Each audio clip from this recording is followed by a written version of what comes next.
Time is 60. Ilan? Ang dami, no? Kung i-multiply mo sa isang taon, ilan na yon? Oh, 365 days ang isang taon. I-multiply mo yung tatlong kasalanan, di ang laki. I-multiply mo pa sa edad ni nanay ngayon, 60 anyos.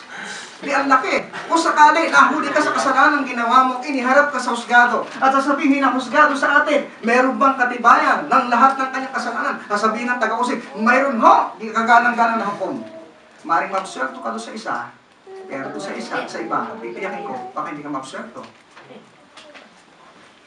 Alam niyo ba sa Bible, ang Diyos ay may talaan ng ating buhay. Mabuti man o masama, nakatala yan sa Diyos. Amen. Kaya nga, dahil nga sa dami ng kasalanan na gawa ng tao, ang relasyon nila sa Diyos, palayo ng palayo. Kaya nga yung tinatawag nating hindi ko mo, alam mo, ang tungkol sa Panginoon ay nangangahulugang ikay may pananampalataya kay Kristo. Amen? Dahil alam lang natin, si Kristo sa kasaysayan. Dahil nakagista natin, may napapanood tayong mga sinakulo sa TV, alam natin may Kristo na nagkataong tao, namatay, at napako sa krus ng buhay para sa ating kasalanan. Pero hindi nangangahulugan yon, alam na alam mo ang tungkol sa Diyos. Amen. Wala akong iniwan yan sa tinatawag natin kahit ang Pangulo o Prime Minister ng Italia, kilala natin by history o by the television, dahil mayroong mga information tungkol sa kanila. Ang point ho ito, meron ka bang relasyon sa kanila? Kung kilala mo sila, dapat marami kang masasabi sa kanila. Anong klaseng tao ito? Anong kanilang mga hobby? Anong kanilang ginagawa? Kasi pag kilala mo isang tao, hindi ba marami kang nasasabi? Halimbawa, yung asawa natin. Kilala natin asawa natin kasi nakakasama natin, may relasyon tayo sa kanila, ganun din naman sa Diyos. You cannot say, I know God. You cannot say, na hindi mo pwedeng sabihin, may pananampalataya ako. Kasi, hindi nyo pwedeng papaghiwalayin ang inyong pananampalataya sa Diyos at ang relasyon nyo sa Kanya.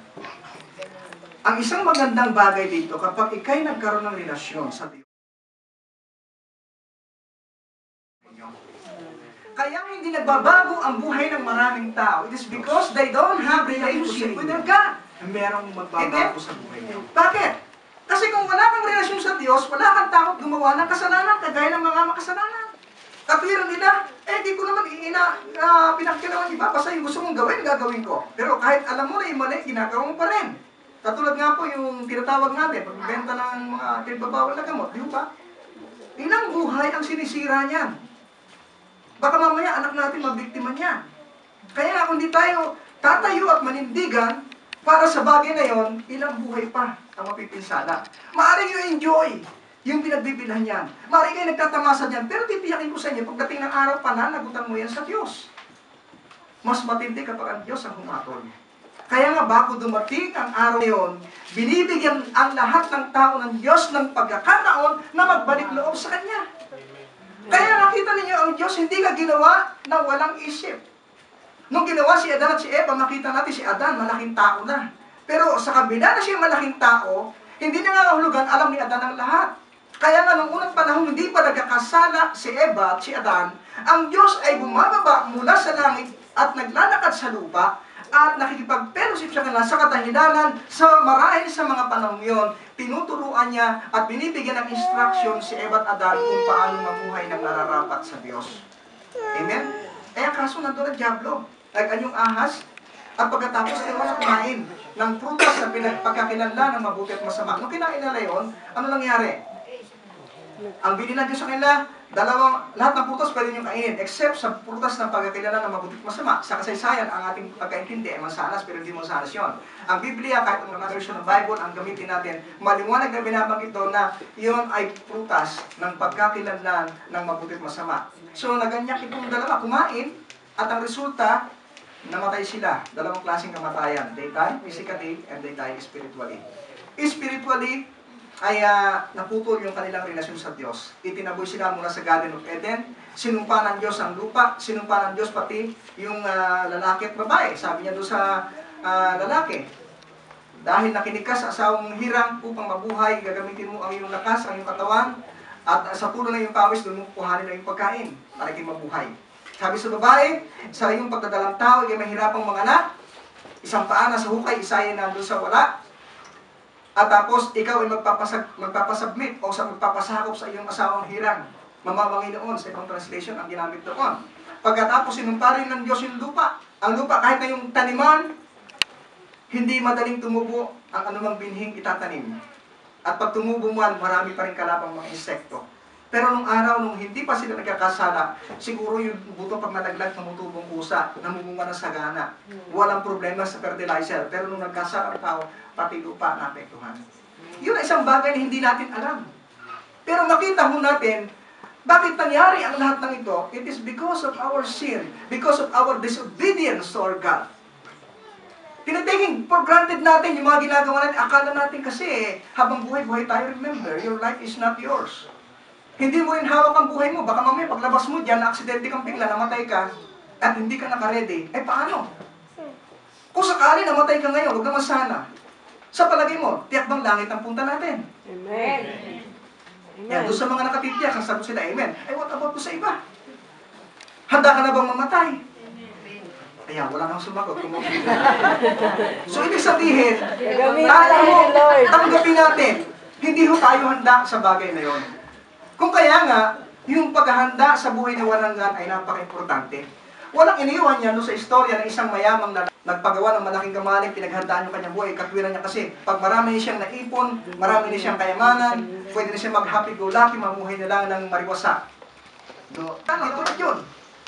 Pero nung gabing yun, nung siya matutulog, sabi ng Diyos sa kanya, hanggang na lalaki, pinaghandaan mo ang buhay mo dito sa lupa, pero ngayong gabi, pupahamatay siya ng gabing yun. Hindi niya napakinabangan yung lahat ng kanyang inihanda para sa kanyang sarili.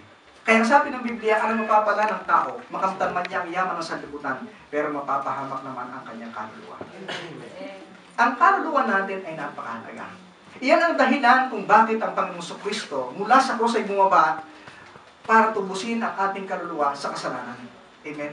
Kaluluwa na kung saan nakatira sa katawang ito. Pag umalis ang kaluluwa mo dito, patay ang katawang ito. Amen? At yung tunay na ikaw, yun yung kaluluwa na haharap sa Diyos isang araw. Ang katawan natin ito, kung magasano, ay lalagyan lang. Pansamantalang lalagyan. Kaya tayo nakakikilos dahil doon sa kaluluwa nakatira dito. Amen?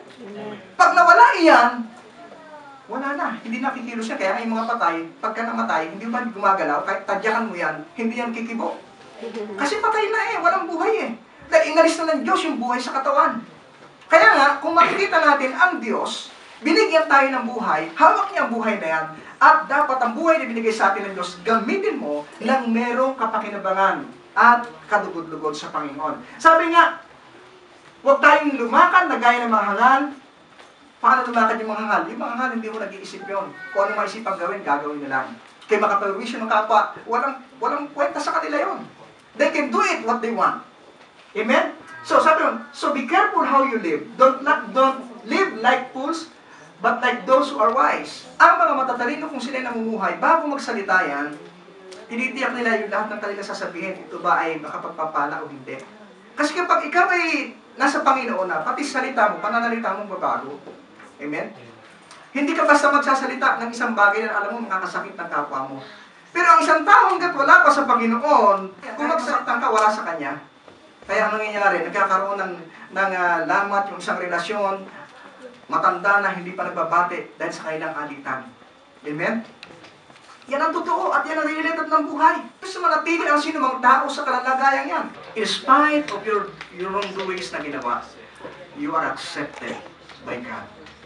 Amen? Ang tunay na pagpapatawad, ibinabalik ang relasyon at muli sila nagpapatuloy na magkasama. Love your enemy as you love yourself. Ito ay may kinalaman na sa ating pamumuhay. Pag nagawa mo yung isa, o pag hindi mo nagawa yung isa sa Old Testament, ang sabi doon, lumatapag ka sa lahat.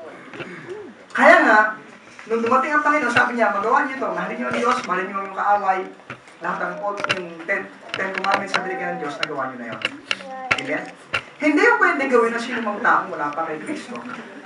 Magagawa ng sinumang tao yung ikay nakakristo kung ikaw mismo, mula sa oras na ito, magpapasya ka, Panginoon, maganda nga yata yung buhay na ito.